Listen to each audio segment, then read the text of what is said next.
Ways to improve a cheap acoustic guitar, Part 1.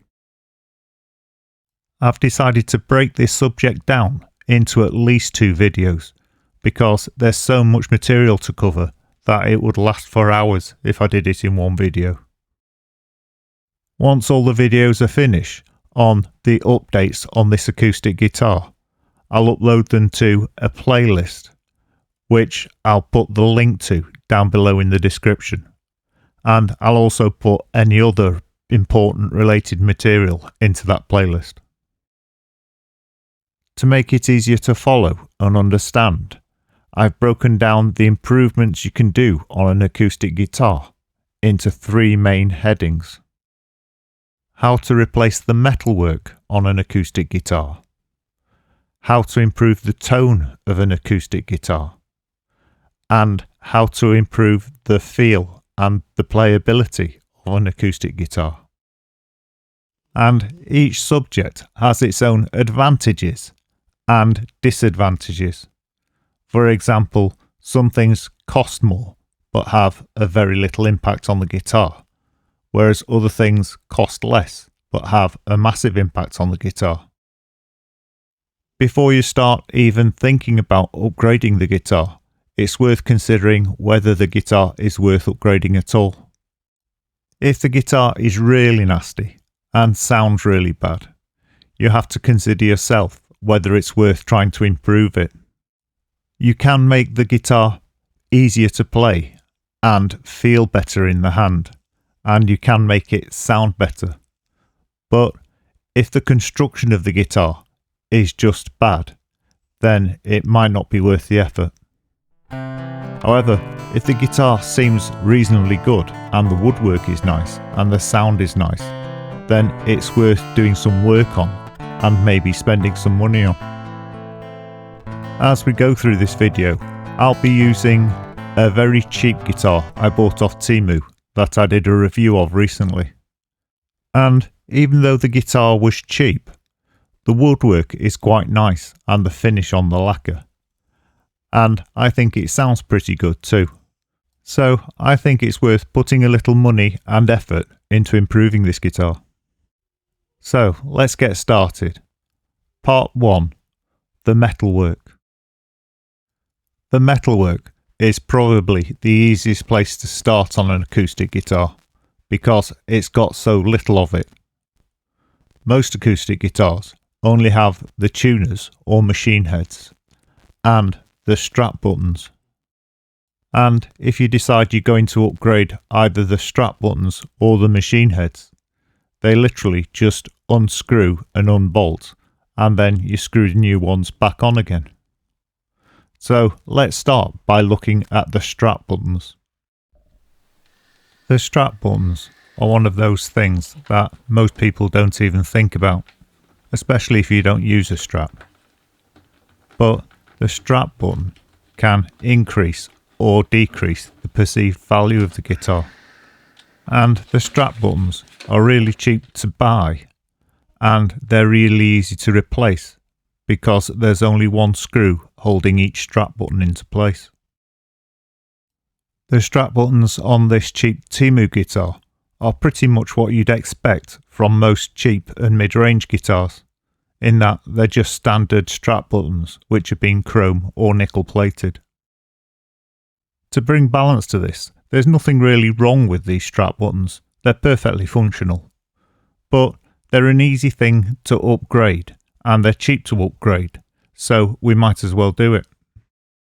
For anyone who's just learning or new to the world of guitars, there are other options apart from these standard strap buttons. You can actually get what are called locking strap buttons, and these are made in 2 halves.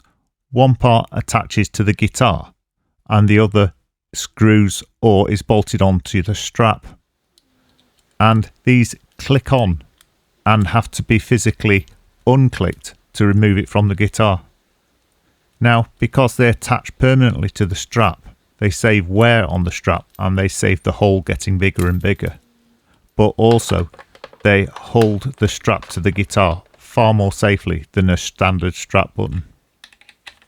These are obviously more expensive than a standard strap button, but if you're putting your strap on and off all the time, they're a really good investment because they make your life easier and they'll keep your guitar safer. For this particular Temu guitar, I decided to buy all the upgrades from Temu just to stay with the theme. But the problem was, at the time I bought the upgrades, they only had the machine heads I wanted in the gold colour. So I'm replacing all the silver metalwork with gold metalwork. Ironically, I looked on the Temu website this morning and the silver ones are back in stock. But there you go. The strap buttons I bought were just the standard mushroom type and they were just £2.40. And to replace them, I just have to unscrew the original strap buttons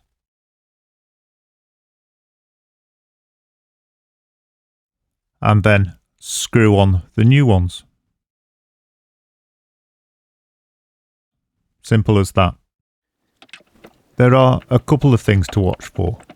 One is to make sure you follow the same hole that the original screw came out of and don't over tighten it, and this way you'll be sure it fits tightly.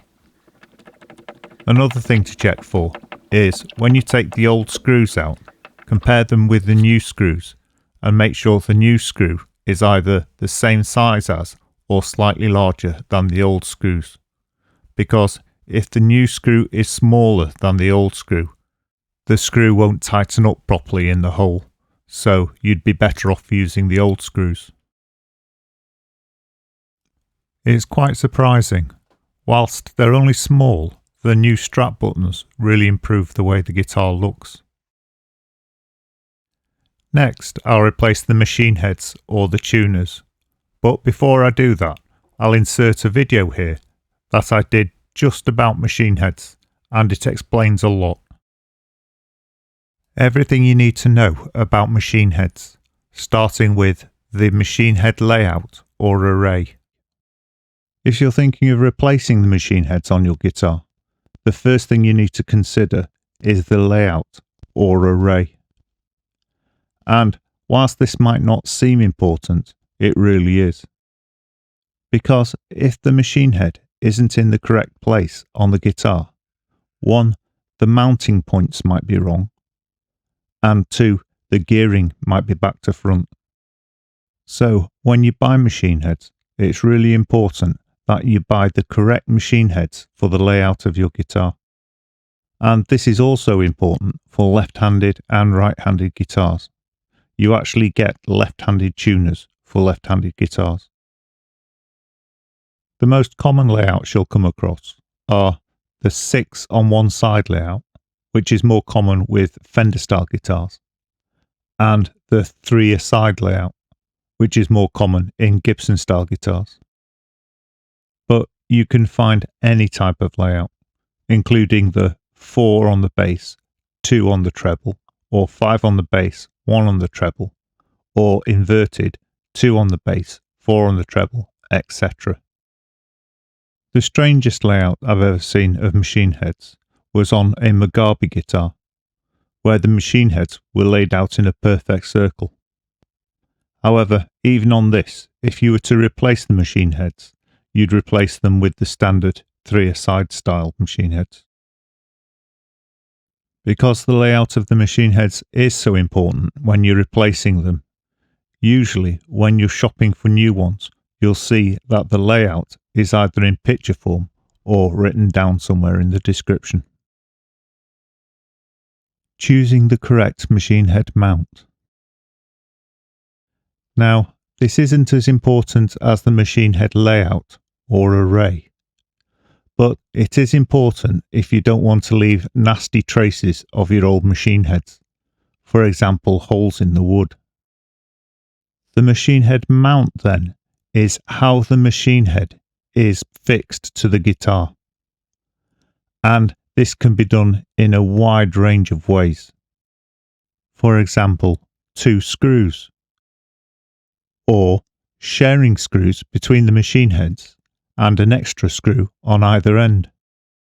Or it could be mounted with 1 screw and a bolt, or finally, just a bolt and 2 locating pins.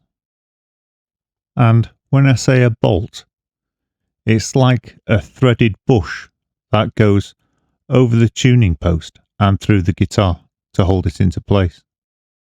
This method of mounting a machine head is very common on modern Fender guitars, where they use 2 pins to keep the machine head straight and make sure they're all aligned, and just 1 bolt to mount the machine head to the guitar.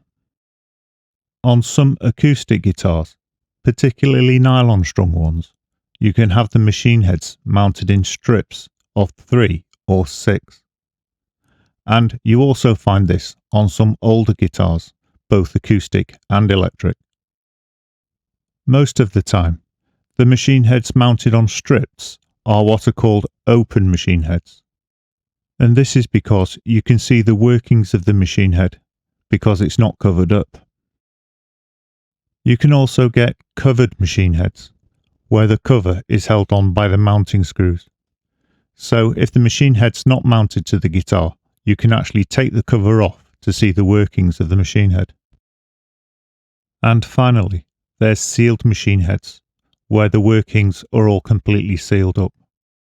These days, the sealed machine heads are by far the most popular choice. However, it doesn't mean that the other machine heads are no good. I've got a couple of guitars that are over 100 years old, and they have open machine heads that still work perfectly. When replacing your machine heads, if you choose a different mounting system, be aware that you might be able to see the old holes in the back of the headstock. And if you're okay with that, that's all well and good. But some people might not be happy with that. If you find you have no choice and you have to fit machine heads that will leave exposed holes, you can buy a metal plate that goes behind the machine heads to hide the holes. Or you can just use a bit of wood filler and varnish to disguise the holes. Out of all different mounting styles, I think the easiest one to get wrong is the one with the bolt and the mounting screw. And you need to make sure you take note of what angle the mounting screw comes out at the bottom of the machine head, because they can come out diagonally, straight down or straight across, and anything in between. So, in order to avoid having to make a new hole and having an ugly empty hole on the back of your headstock, it's wise to look for the correct fitting for your particular guitar. Replacing vintage style machine heads. During the 3-strat test I did recently, the guitar that was giving me trouble with the tuning was this Donna Strat copy. So I decided to replace the existing tuners with new locking tuners from Goika. And I made sure I chose the ones that were the same kind of fitting as the existing ones, which were vintage style. Here's how I replaced them. The first thing you need to do is get the strings out of the way. If you're replacing the strings at the same time, it's probably easier because you can just take the old strings off and throw them away. However, I was keeping these existing strings, so what I did was put a capper on just to keep the strings in place whilst I did the job. I'm obviously speeding up parts of this video just to get through it and so it's not too boring to watch. Before I start fitting the machine heads, I'll check that they're all there and everything I need is in the package. Now I'll loosen off the strings and remove them from the tuning posts. The capo should keep the strings relatively tidy, but even so, be careful when you're moving the guitar around, cause the ends of the strings can produce a nasty scratch if you allow them to rub against the varnish. And given the choice, I'll always take the strings completely off and put new ones on. Once you've removed the strings from the tuning posts, turn the guitar over carefully so that you can access the screws on the back of the machine heads.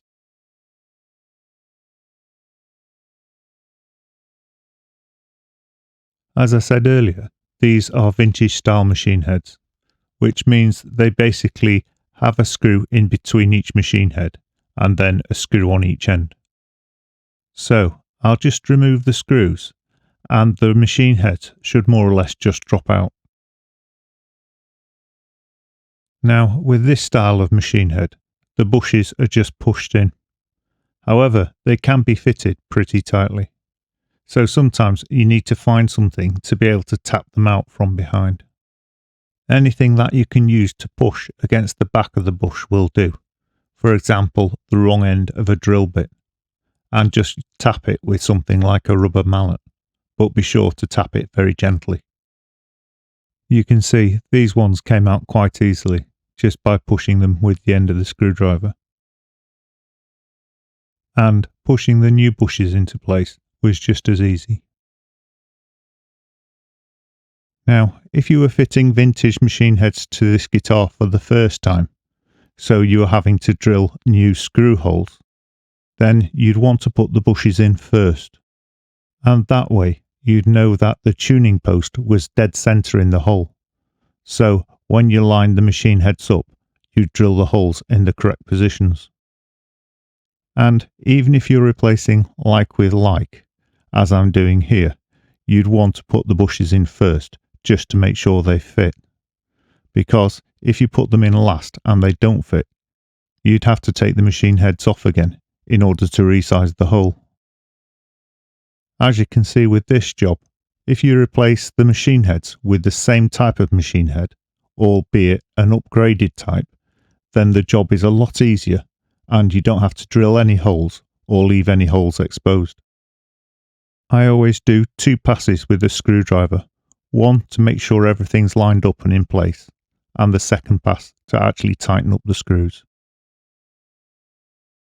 I find when you're removing and replacing this kind of machine head, it's a good idea to have a magnetic screwdriver, because the screw holes are in a really awkward position.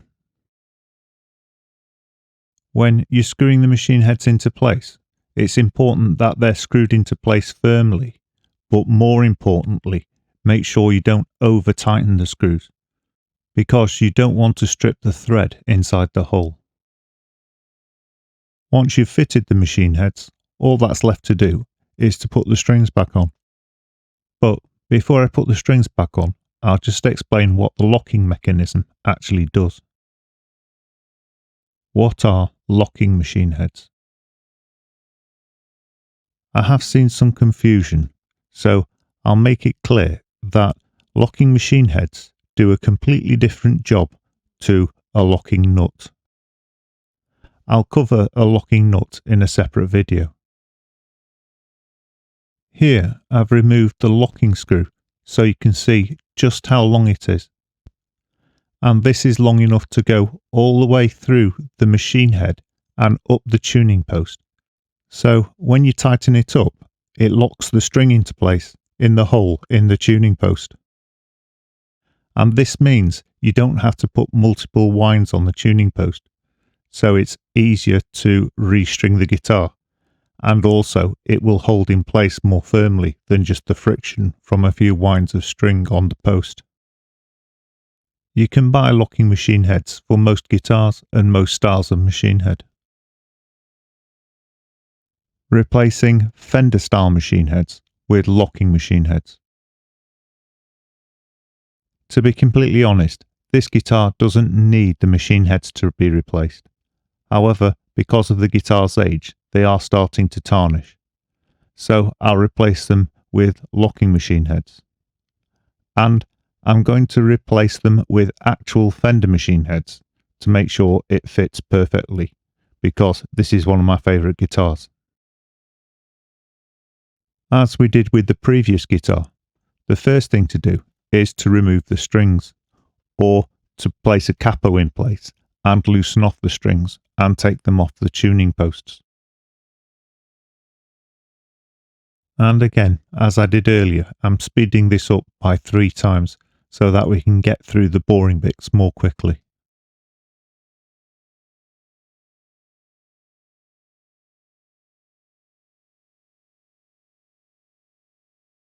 These are the modern Fender style machine heads, which are mounted to the guitar using a hollow bolt, or I suppose you could call it a threaded bush. And to keep the machine heads aligned and stop them from spinning, they're held in place by a couple of locating pins.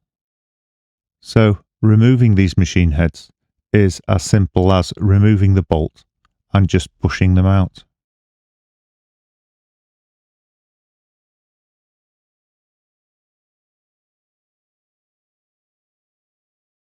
When it comes to replacing machine heads, I really do like to work with this style of machine head, because everything can be done from the top of the guitar, because you don't need to turn the guitar over to access any screws, and you just need to remove the one bolt. So you don't have to move the guitar around, risking damaging it or scratching it.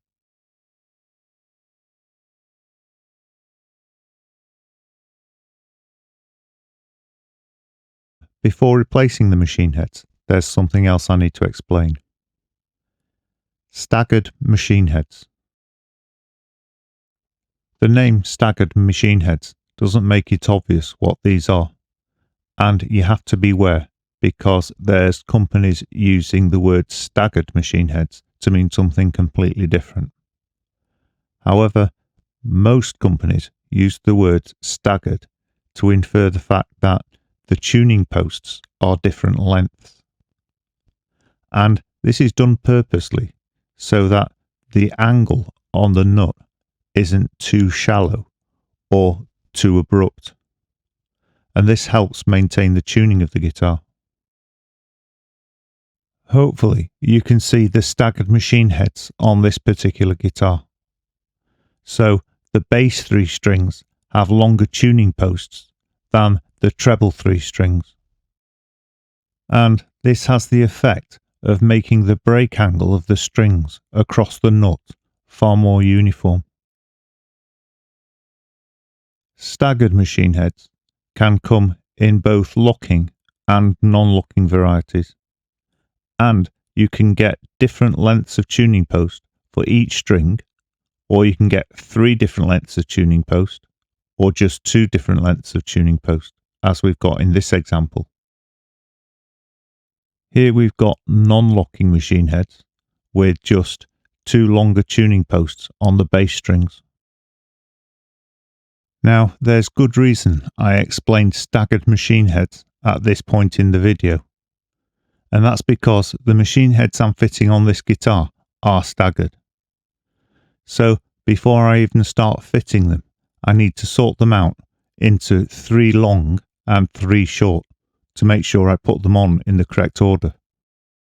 The 3 machine heads with the long tuning posts are on the bass side of the guitar, and the 3 machine heads with the short tuning posts are on the treble side of the guitar.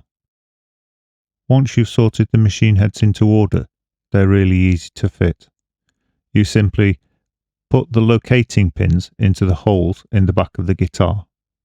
Make sure there's a washer in place to prevent the nut from digging into the wood. Then place the nut on and tighten it up. And you just need to repeat this process for each of the machine heads. Or, as I'm doing here, you can place the washers and the bolts down ready and bring the machine heads up through the back and tighten them up as you go. As I did with the first machine head installation, I'll just put the machine heads into place and tighten them up so they're finger tight. And this is just so I can check that the machine heads are sitting correctly and are lined up properly, and then I'll tighten them all up.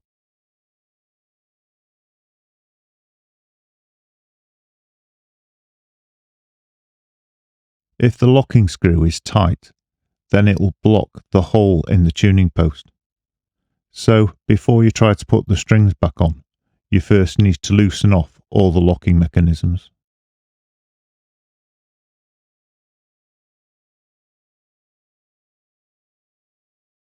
Once you've tightened up the machine heads and are happy with them, and once you've loosened off the tuning mechanism, you can put the strings back on.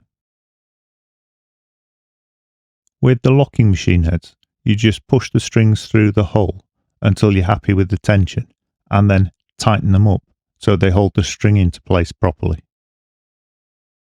Now, even if the tuners have a locking mechanism, I usually put about a wind or even 2 winds on, just to make sure that the string isn't resting on the edge of the hole, because if it is, it can eventually cut through and break the string.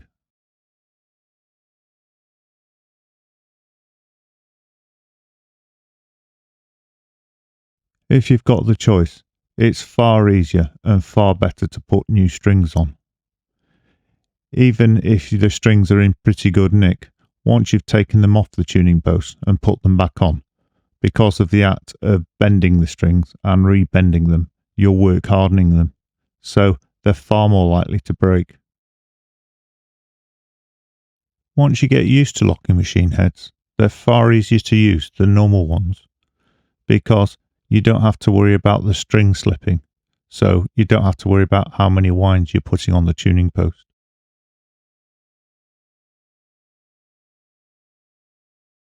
To finish up the job, you just need to cut off any excess guitar string, so it's a neat job and there's no sharp edges, and then you can tune the guitar. If you buy the correct replacement machine heads, the whole job just takes a few minutes. Let's take a look at another important specification of machine heads. What is a tuning ratio or a gear ratio? The ratio, or the gearing ratio, is something you'll find written in the description when you're looking to buy some machine heads, or sometimes you'll find it printed or embossed on the machine heads themselves, though this isn't very common. And the ratio will be a 1 and a larger number, commonly something between 14 and 21. And most commonly it's written with the larger number first. However, from time to time I have seen it written the other way round, but it still means the same thing. And the easy definition for this is how many winds of the tuning peg does it take to turn the tuning post one cycle. So, for example, with a ratio of 14 to 1, it would take 14 turns of the tuning peg to rotate the tuning post one turn. And at 18 to 1, it would take 18 turns of the tuning peg to turn the tuning post one turn. Now, if you've got an existing guitar and you'd like to know what the ratio is for that guitar, you can actually find out. And here's how. How to find the gear ratio of a machine head. Firstly, you need something that can go through the hole in the tuning post that's maybe a couple of centimeters long and will act as a pointer. For example, a needle or the end of a guitar string or a piece of wire. I'm using a little bit of filament from a 3D printer. And just to make it clearer on camera, I'll also be using a bit of black tape to cover up one side of the tuning peg. Now, you can do this on the guitar. You just have to remove the string from the tuning peg. However, I'll be doing it off the guitar, and then I can demonstrate it on a couple of different machine heads. And here's why I've stuck black tape on one side of the tuning peg. When you turn the tuning peg, because of the way you hold it, most people only actually turn it 180 degrees, which is actually half a turn. A complete turn would be right the way round and back to the black side. So, to make sure I'm counting this correctly, I'm using this one side marked black to show when we've done a complete turn. The next thing I need to do is put whatever I've chosen to put through the hole and use as a marker into the hole.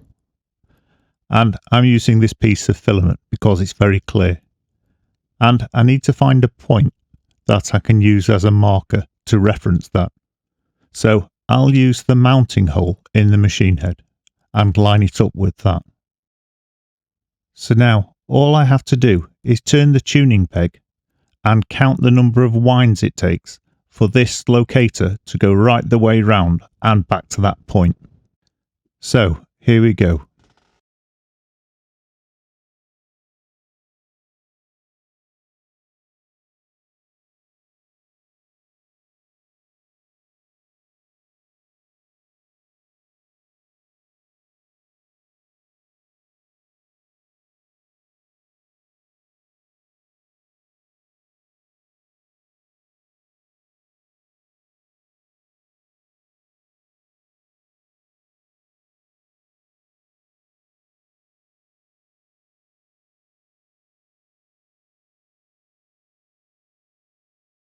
The ratio for this particular machine head was 15:1. Now let's prove that it actually works by testing it again, but this time on a machine head that I know is 14:1 because it's actually embossed on the machine head itself. Just like I've done previously, I'll put black tape on one side of the machine head and put the filament through the hole to use it as a marker. And I'll use one of the mounting pins to be the static reference point. So here we go.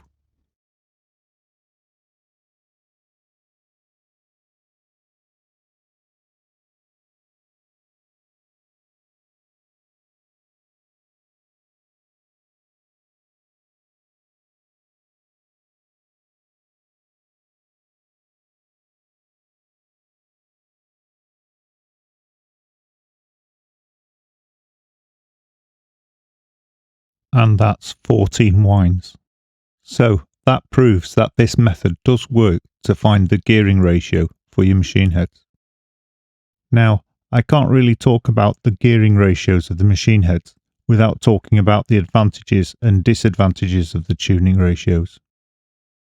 Most people, when they're upgrading their guitars, they go for the higher ratios. And there's two reasons for this. One is the fact that the higher ratio is far less likely to slip with the tension of the guitar strings. And the second advantage is, with a higher ratio, any movement of the machine head has a smaller impact on the tuning. So you can be far more accurate when you're trying to tune your guitar. However, there are people who prefer a lower ratio for their guitars. And these tend to be people who use a lot of alternative tuning or down tuning. And this is because with a lower ratio, you can make bigger steps in the tuning far more quickly. Right, to finish up this video, let's take a look at something a little bit unusual. Traditional tuners or tuning pegs. Probably the oldest and most traditional way of tuning a guitar was to use pegs. And I'm sure you've seen this system before on orchestral instruments, for example a violin, viola or cello. And this is simply a tapered peg going into a tapered hole, holding the string into place. So to tune an instrument, you'd have to pull back on the peg, turn it until the instrument was in tune, and then push it back into place. However, as I'm sure you can imagine, this isn't the easiest system to use.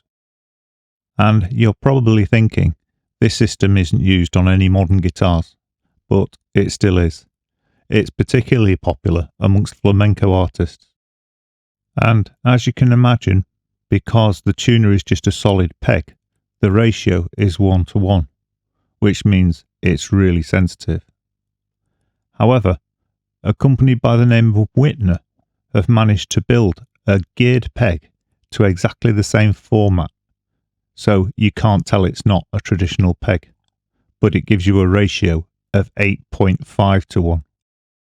And for a guitarist wanting to replace their tuning pegs with the Whitner ones, in some cases it might be a case of simply removing the strings, taking the pegs out and then pushing new ones back in. Or if the hole isn't big enough to take the Whitner tuners, you might have to ream the hole out slightly to make it larger but maintain the taper. And to do this, you'd use a tool called a reamer. Because of the way they're geared, the Whitner tuners have the advantage that you can use them very much like normal machine heads, in that you don't have to pull the peg out and push it back in when you finish tuning. Hopefully that will have answered most of the questions you've got about machine heads. And we can now move on to replace the machine heads on the cheap Temu guitar. When I bought the new machine heads, I noted that the old machine heads were 3 aside and the screw attachment was at 45 degrees.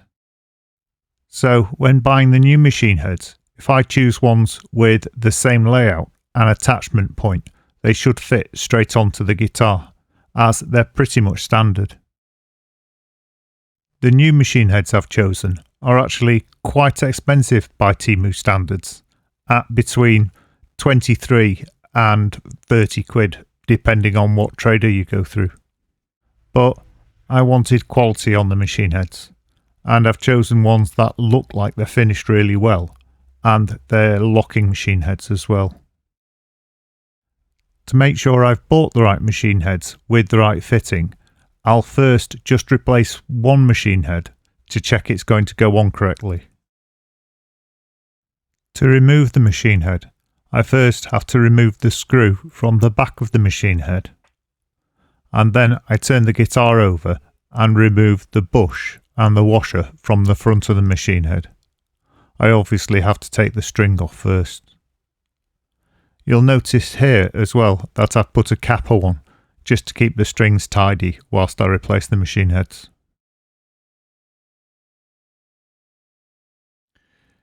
Just by placing the new machine head down, I can see that all the holes are lining up correctly. So I can now fit this machine head to the guitar.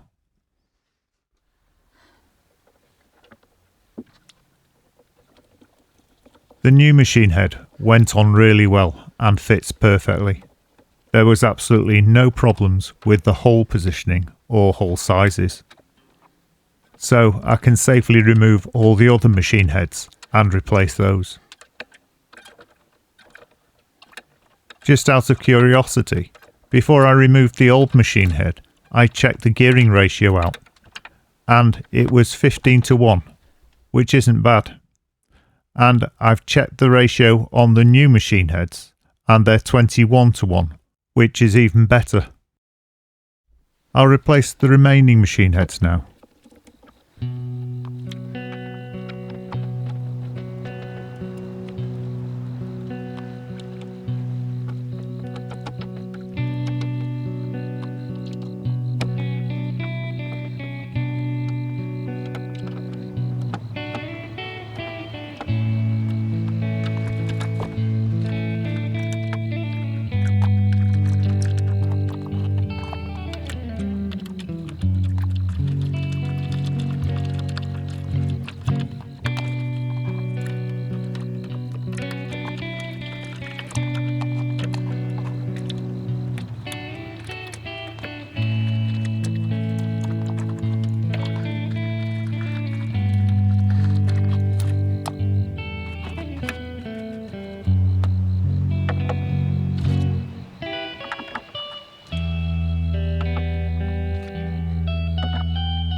Before I put the strings back on and put the whole guitar back together, there's something else I'd just like to show you first.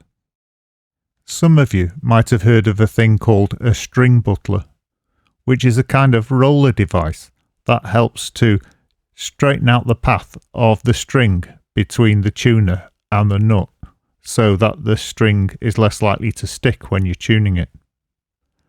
And I've got one of these on my other acoustic guitar, but it's an original. And whilst I was on Temu, I saw there was a copy there. So I bought this as well, just to see how it compared. So I'm going to stick that on now as well. Now, I realise this is a bit of a gizmo, and not everybody would want or need one of these. But I thought I'd include it in this video, just in case anybody's interested. And I'll put the links down below in the description to the fitting and review of the original one of these. The good thing about the string butler is it's easy to fit. You just remove the bolt from the top E string tuner and the bottom E string tuner, and then slide it over the posts, and then put the bolts back into place. One thing I've noticed about the string butler is it can be fit in multiple ways, and I've found on different guitars it suits being fitted in different ways. On my guitar it's fitted like this, so that's how I fitted it on this guitar. But then I ended up taking it off and reversing it so it looks like this now. Since I've replaced these metal components on the guitar, I'm really pleased with the results. As expected, nothing affects the sound.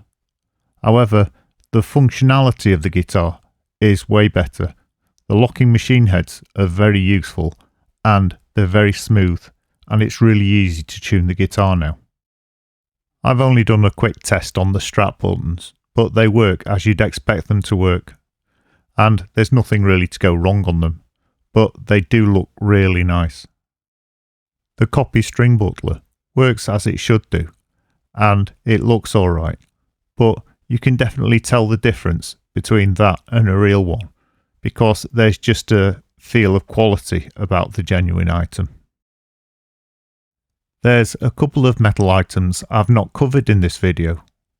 One of those is the strings, and I'll look at the strings when I show you ways of improving the tone on the guitar. And the last metal item, or items, will be the frets, and I'll look at these when I show you ways of improving the playability and feel of the guitar. So that's it for this video.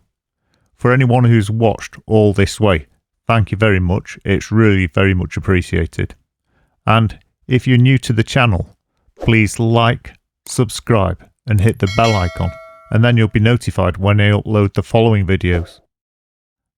And if you're looking for a free professionally written guitar course, take a look on my YouTube channel, GCH Guitar Academy, or go to the website www.ebooks4guitar.com, and there you'll find all the lessons in order, and you can find the PDF ebooks that you can download for free. And in the ebooks you'll find all the tablature and printed material you need to follow the courses properly. Once again, thank you very much for watching.